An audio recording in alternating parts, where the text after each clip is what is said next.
6 वर्षानंतर अमेरिकेत वैद्यकीय शिक्षण पूर्ण करून मी भारतात परत आलो आणि एका रुग्णालयात काम करत होतो. तेव्हा तिथे काम करणाऱ्या सुमारे 80 वर्षांच्या एका वृद्ध महिलेला मी पाहिले. ती वाकून रुग्णालयाची फरशी साफ करत होती, तर जवळच उभी असलेली एक नर्स तिचे काम नीट न केल्याबद्दल तिच्यावर ओरडत होती. तिचे थरथरते शरीर आणि वाकलेली पाठ पाहून माझ्या मनात अचानक एक विचित्र अस्वस्थता दाटून आली. पण जसं मी तिच्या जवळ गेलो आणि तिच्या चेहऱ्याकडे निरखून पाहिले, तसा माझ्या पायाखालची जमीनच सरकली. कारण ती दुसरी कोणी नसून माझी स्वतःची आजी होती. तीच आजी जिच्याबद्दल माझे आई वडील नेहमी म्हणायचे की ती वृंदावनच्या तीर्थयात्रेला गेली आहे. त्या क्षणी माझं जगच जणू थांबलं. माझ्या लहानपणीच्या सगळ्या आठवणी डोळ्यासमोरून तळून गेल्या. आजीने मला मांडीवर घेऊन खाऊ घालून माझ्यासाठी प्रार्थना करून घेतलेली आणि आज तीच आजी एका अनोळखी शहरातील रुग्णालयात केर काढत होती. जेव्हा मला तिच्या प्रकृतीबद्दलचं सत्य कळलं, तेव्हा माझा जीवच थरथरला. त्या दिवशी मला समजलं, असं म्हणतात की कधी कधी सर्वात खोल जखमा आपल्याच माणसांकडून होतात. पण त्या दिवशी मी एक असा निर्णय घेतला ज्याने केवळ माझं आयुष्यच नाही, तर माझ्या संपूर्ण कुटुंबाचं भवितव्य बदलून टाकलं. आजही माझ्या आई वडिलांना त्यांच्या कृतीचा पश्चाताप होतो आणि ते माझी माफी मागतात. म्हणून कृपया माझी कहाणी शेवटपर्यंत ऐका, कारण ही केवळ माझ्या आजीची कहाणी नाही, तर हजारो वृद्ध लोकांच्या वेदनेची कहाणी आहे. हे खरं आहे. कदाचित ही गोष्ट तुम्हाला काहीतरी शिकवेल आणि कदाचित कोणाचे तरी आयुष्य बदलेल. माझं नाव विहान आहे. आज 6 वर्षानंतर मी अमेरिकेतून भारतात परत येत होतो. वैद्यकीय शिक्षणाने मला डॉक्टर बनवलं होतं, पण माझ्या मनात कुठेतरी एक लहान मूल अजूनही जिवंत होतं, जे आपल्या घरासाठी, आपल्या अंगणासाठी आणि सगळ्यात जास्त करून आपल्या स्वतःच्या घरासाठी आसुसलेलं होतं. मला माझ्या आजीची आठवण येत होती. विमानतळावर विमान उतरून मी बाहेर पडताच माझे आई वडील माझ्या समोर उभे असलेले दिसले. त्यांच्या डोळ्यात अभिमान आणि आनंद स्पष्ट दिसत होता. अखेरीस त्यांचा मुलगा डॉक्टर झाला होता. माझ्या आईने मला मिठी मारली आणि वडिलांनी माझ्या डोक्यावर हात ठेवून मला आशीर्वाद दिला. पण त्या गर्दीत माझे डोळे दुसऱ्याच कोणाला तरी शोधत होते, माझ्या आजीला. मी आजूबाजूला पाहतच राहिलो. मी विचार करत होतो की कदाचित ती कुठेतरी उभी असेल, नेहमीप्रमाणे माझ्याकडे बघून हसत असेल. जेव्हा ती कुठेच दिसली नाही, तेव्हा मी स्वतःलाच म्हणालो, कदाचित आजी घरी असेल. घरी येईपर्यंत आम्ही हसत विनोद करत होतो. पण माझ्या मनात एक सततची अस्वस्थता होती. दारात पाऊल ठेवताच मी मोठ्याने हाक मारली, आजी, आजी, कुठे आहात? बघा, मी आलो आहे. तुम्हाला भेटून किती दिवस झाले. माझा आवाज घरभर घुमला, पण त्यांचा ओळखीचा आवाज कुठेच ऐकू येत नव्हता. माझ्या काळजात एकदम धाकधूक वाढली. मी आई वडिलांकडे पाहिलं.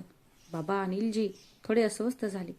जणू काही त्यांना काहीतरी बोलायचं होतं, पण ते स्वतःला आवरत होते. मग माझी आई सुनीता पटकन म्हणाली, अरे बाळा, तुझी आजी आजकाल बहुतेक वेळ तीर्थयात्रेलाच असते. तू गेल्यापासून तिचा घरातला रसच उडाला आहे. सध्या ती वृंदावनला गेली आहे.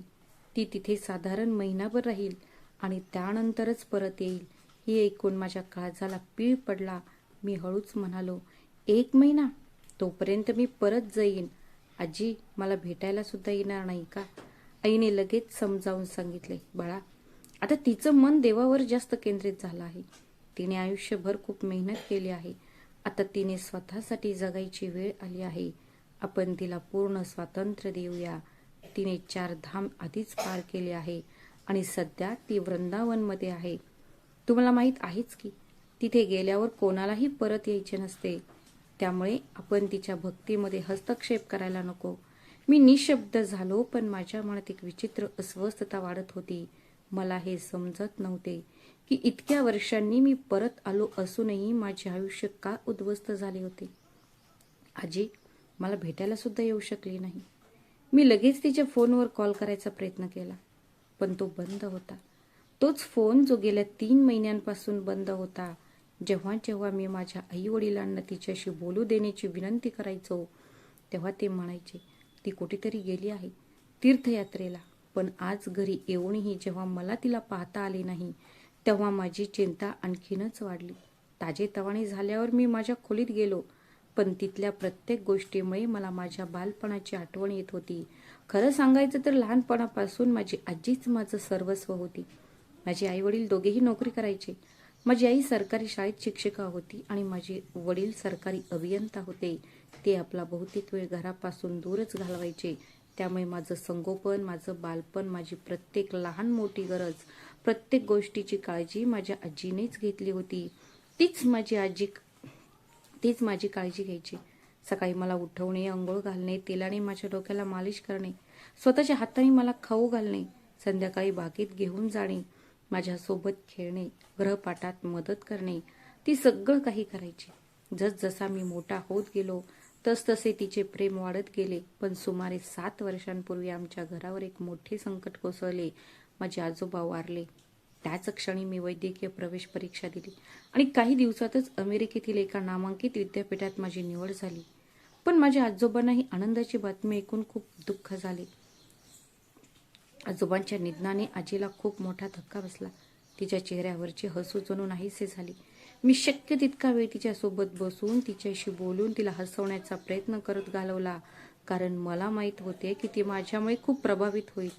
मला थोडं शांत वाटत होतं, पण नशिबाचे काही वेगळेच मनसुबे होते. अवघ्या 1 वर्षानंतर मला शिक्षणासाठी अमेरिकेला जावं लागलं.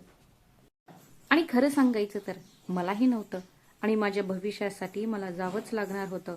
तिथे स्थायिक झाल्यावरही माझी आजीच माझ्या संभाषणाची मुख्य सोबती होती. रोज मी तिला माझ्या अभ्यासाबद्दल, माझ्या आयुष्याबद्दल, अमेरिकेच्या जगाबद्दल सगळं काही सांगायचो आणि त्या बदल्यात आजीने मला भारतामधील प्रत्येक बातमी सांगायची.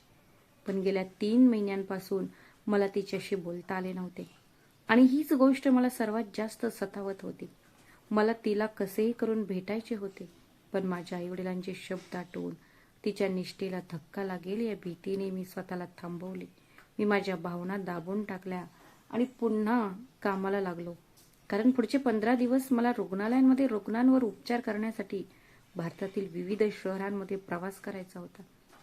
उद्या मला दिल्लीतील एका रुग्णालयात जायचे होते आणि 2 दिवसांनी बंगळुरूला. दुसऱ्या दिवशी मी लवकर उठून रुग्णालयात गेलो. मी दिवसभर रुग्णांना तपासले, ज्यांच्याकडे पैसे नव्हते त्यांच्यावर मोफत उपचार केले आणि त्यांना जमेल तितकी मदत केली. संध्याकाळी जेव्हा मी थकून घरी परतलो, तेव्हा माझी आई तिने माझ्यासाठी चहा आणि जेवण बनवलं. पण का माहीत नाही, प्रत्येक घासागणिक मला माझ्या आजीची आठवण येत होती. तीच आजी जी आजही फोनवर हसून म्हणते, अमेरिकेतून लवकर परत ये, मी माझ्या हातांनी तुझे आवडते छोले भटुरे बनवून तुला भरवेन. आज मी खऱ्या अर्थाने भारतात परत आलो होतो, पण माझी आजी माझ्या सोबत नव्हती आणि त्यामुळे मला खूप दुःख होत होतं. दिल्लीच्या रुग्णालयात सलग 2 दिवस रुग्णांना तपासल्यानंतर आता मला बंगळुरूला जायचे होते. तिथे माझ्या भेटी आधीच ठरल्या होत्या आणि अनेक रुग्णांची यादीही आली होती. म्हणून मी दिल्लीहून थेट विमानाने बंगळुरूकडे निघालो. खरं सांगायचं तर हे शहर माझ्यासाठी पूर्णपणे नवीन होतं. मी यापूर्वी कधीही इथे आलो नव्हतो. मी विमानतळावरून बाहेर पडताच बंगळुरूचे गजबजलेले रस्ते, वाहतूक आणि गगनचुंबी इमारती पाहून मला जाणवले की हे शहर सुद्धा एखाद्या स्वप्नासारखेच चालते. थोड्याच वेळात मी त्या रुग्णालयासमोर उभा होतो, जिथे मला रुग्णांना तपासायचे होते. ते रुग्णालय मोठेही नव्हते आणि लहानही नव्हते. केवळ एक साधेसुधे रुग्णालय, जे प्रामुख्याने गरीब आणि गरजू लोकांना सेवा देत होते. रुग्णालयात पाऊल ठेवताच मला एक विचित्र भावना जाणवली. जणू काही या जागेला मला काहीतरी सांगायचे होते. रुग्णालयातील कर्मचाऱ्यांनी माझे आपुलकीने स्वागत केले. अनेकांनी फुलांचे गुच्छ आणले होते. काहींनी मला अभिवादन केले तर इतरांनी माझ्या कामाची प्रशंसा केली. मी हसून सर्वांना अभिवादन केले आणि थेट माझ्या बाह्य रुग्ण विभागात ओपीडीत गेलो. तिथे अनेक रुग्ण माझी वाट पाहत होते. कित्येक तास मी त्यांना तपासत राहिलो, काहींना औषध देत, इतरांना तपासणीसाठी पाठवत, एका गरीब रुग्णाची फी माफ करत आणि इतरांना स्वतःच्या खिशातून पैसे देऊन मदत करत. थोड्याच वेळात दुपार झाली आणि मी पूर्णपणे थकून गेलो होतो. जेवणाची वेळ झाली होती, म्हणून मी बाहेर जाऊन काहीतरी खायचं ठरवलं. हॉस्पिटलच्या लांब कॉरिडॉरमधून चालत असताना, मी तिथून जात असताना एक वृद्ध स्त्री वाकून फरशी पुसत असल्याचे माझ्या लक्षात आले. तिला पाहताच माझी पावले एकदम थांबली.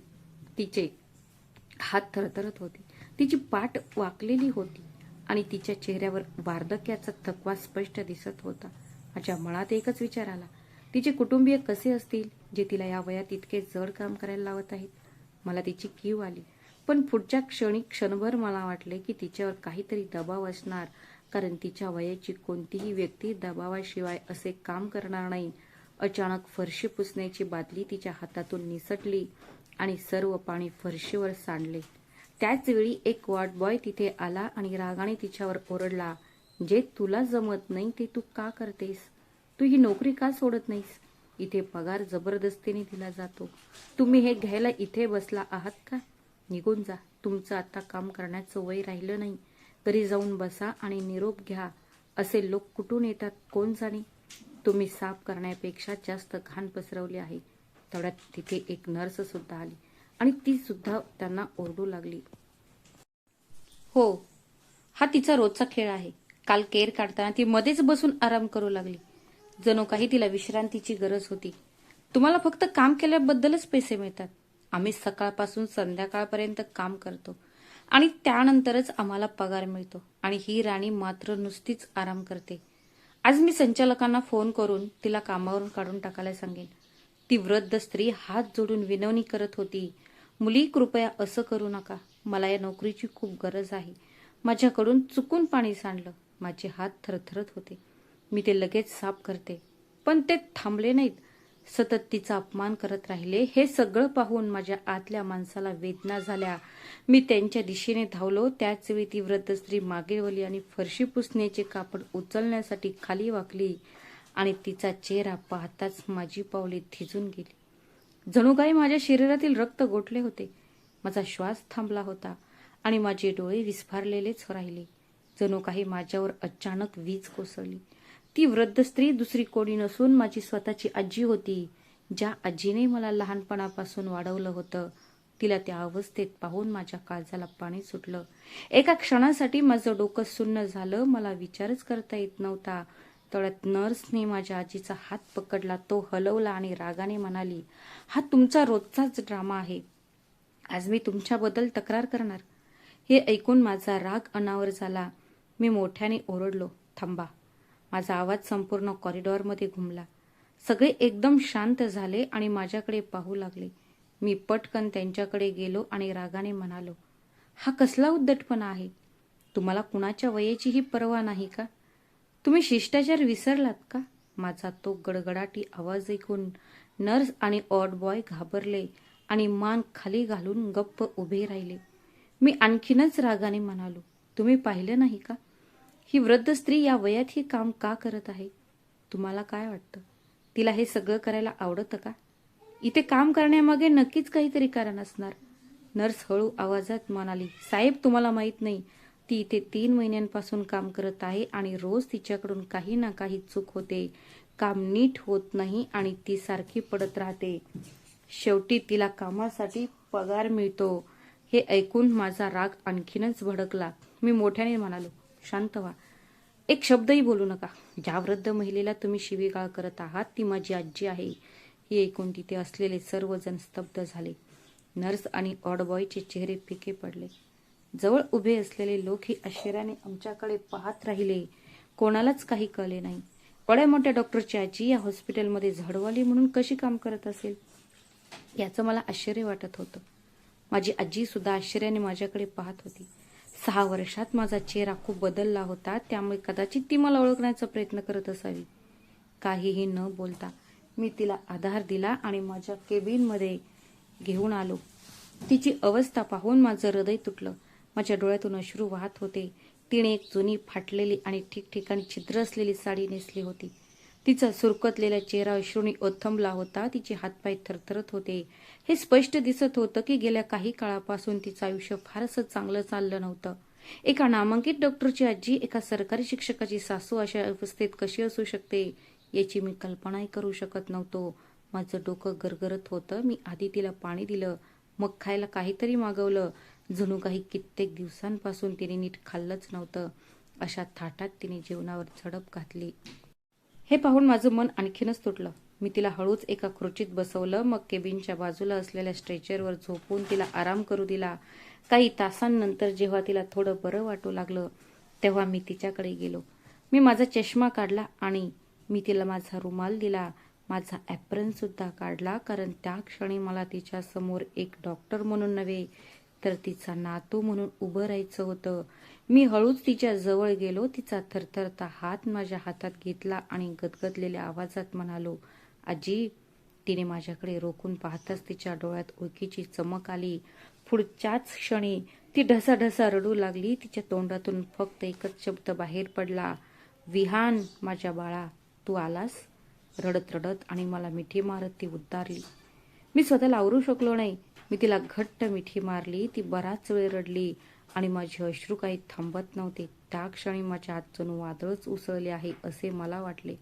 मी हळुवारपणे माझ्या आजीचा हात धरला. तिची बोटे थंडगार आणि थरथरत होती. मी तिला धीर दिला आणि विचारलं, आजी, तू बंगळुरूच्या या हॉस्पिटलमध्ये कशी आलीस? दिल्लीपासून इतक्या दूर? आई बाबा म्हणाले की तू वृंदावनमध्ये होतीस. मला खरं सांग आजी, तुला काय झालं होतं?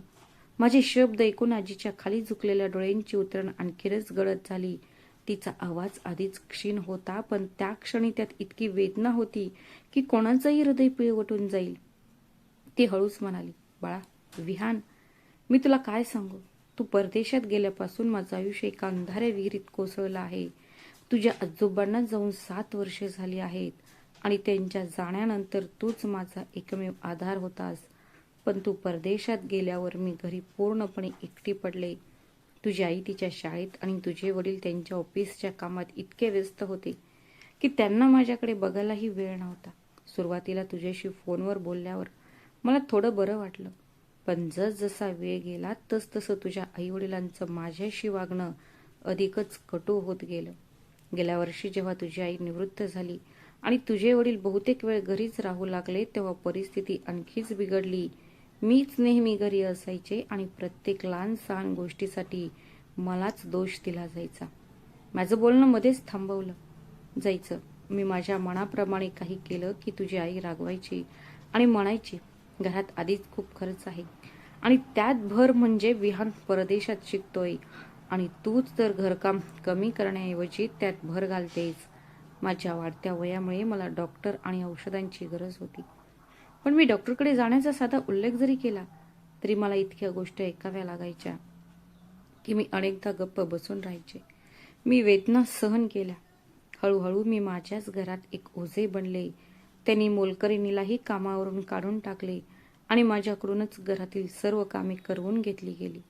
झाडू मारणे, फरशी पुसणे, भांडी घासणे आणि कपडे धुणे. माझी पाठ वाकलेली असून आणि माझा हात थरथरत असूनही मला सकाळपासून संध्याकाळपर्यंत काम करावे लागत असे आणि त्या बदल्यात जर मला दिवसातून 2 वेळेचे जेवण मिळाले तर ते माझ्यासाठी पुरेसे होते. आजी क्षणभर शांत झाली, जणू काही ती आपले अश्रू आवरण्याचा प्रयत्न करत होती. मग एक दीर्घ श्वास घेऊन ती पुढे म्हणाली, बाळा, जेव्हा कधी तू फोन करायचास मी फक्त त्याची वाट बघायचे. जर मला तुझ्याशी बोलता आले तर मला वाटायचे की या जगात अजूनही कोणीतरी आहे ज्याला माझी आठवण आहे.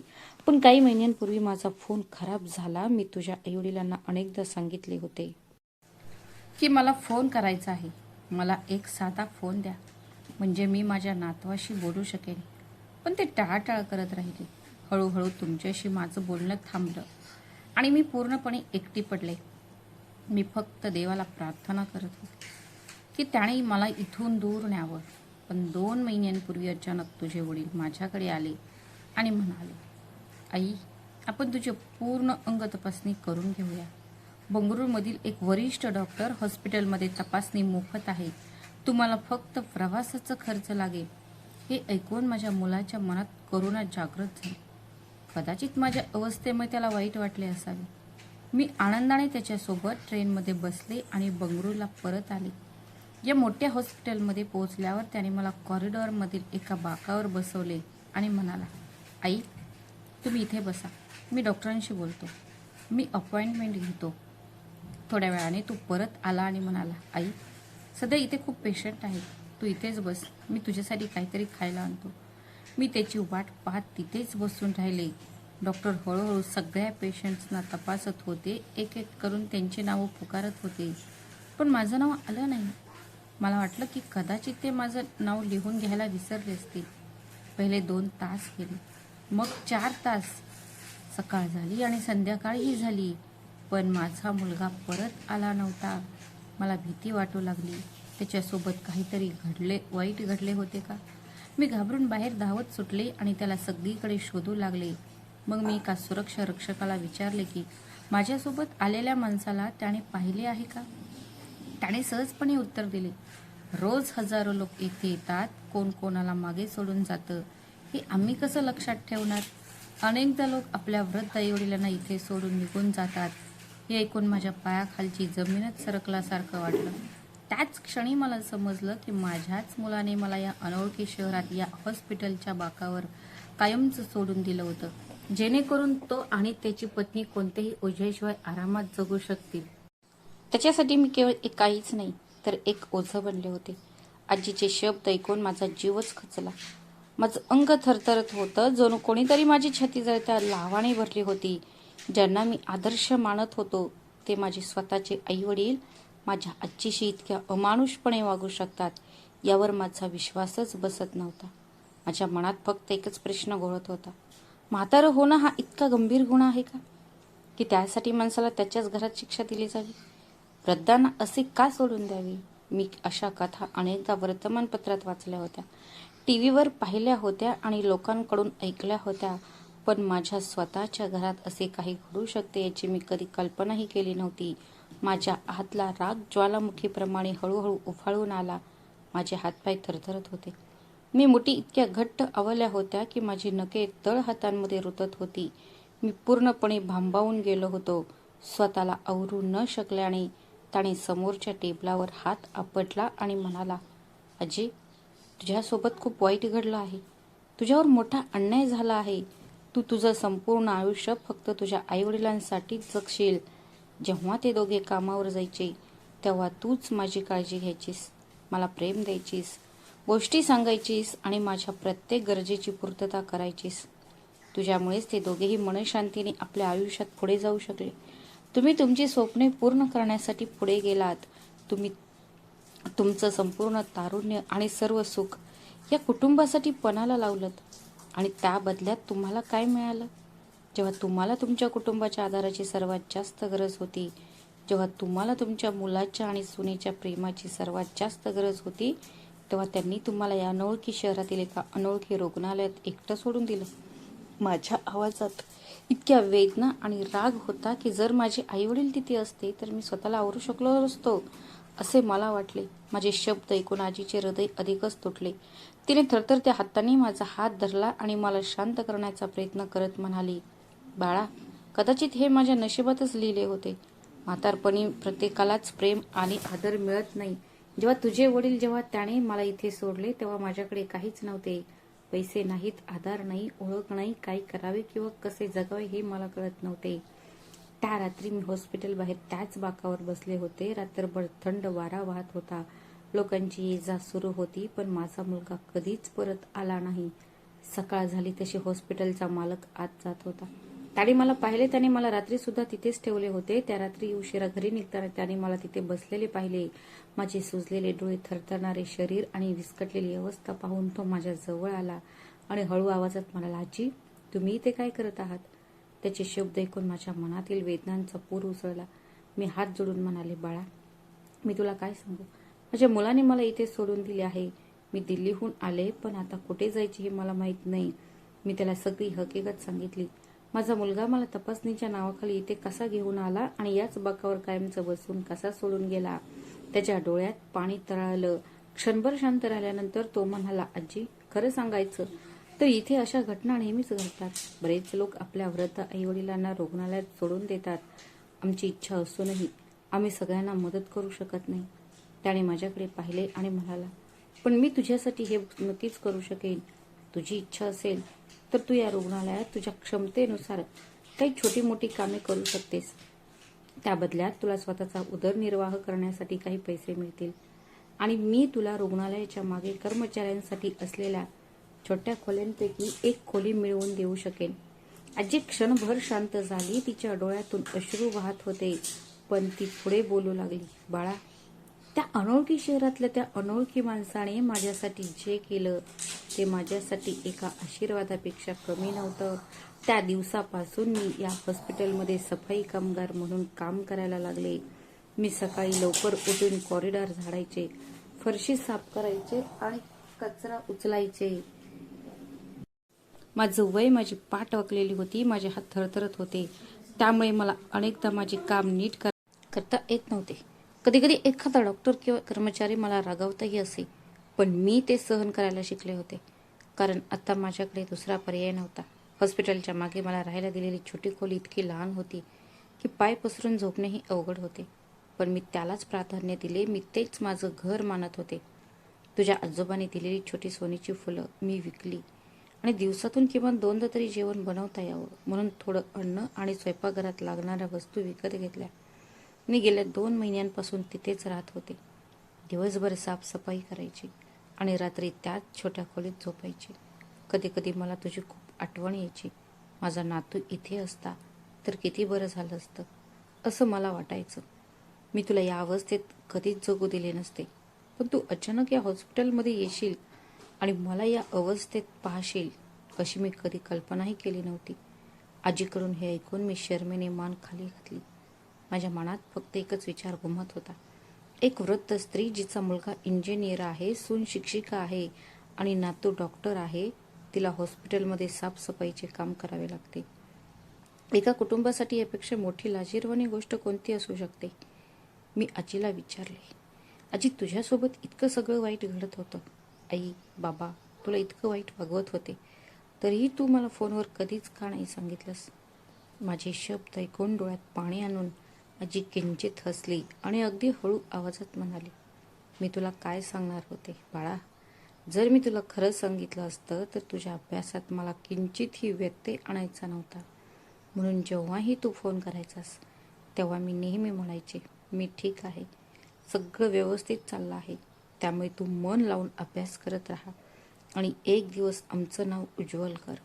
मी माझं दुःख लपवून ठेवलं आणि माझा नातू पुढे जाईल, यशस्वी होईल आणि आयुष्यात काहीतरी मोठं मिळवेल याचाच विचार करत राहिले.